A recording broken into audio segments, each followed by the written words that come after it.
Hi everyone. সেদিন চলে গিয়েছিলাম হাতিবাগানে। হ্যাঁ, আমার ননদের মেয়ে রাইস সেরিমানির একটা পার্টিতে।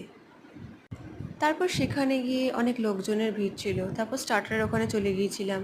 ছিল গন্ধরাজ চিকেন, তারপর একটা চিংড়ি মাছের একটা ফ্রাইড ছিল, তারপর চিকেনের কি একটা আমার ঠিক নামটা মনে আসছে না। যাই হোক, আমি চিংড়ি মাছটা ট্রাই করিনি।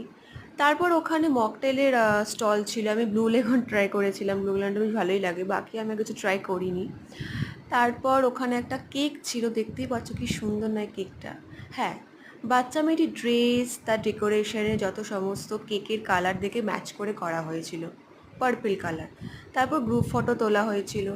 তারপর মেন কোর্সের ওখানে পুরো ভিডিওটা আমি করি, নেক্সট ভিডিওতে তোমরা পাবে।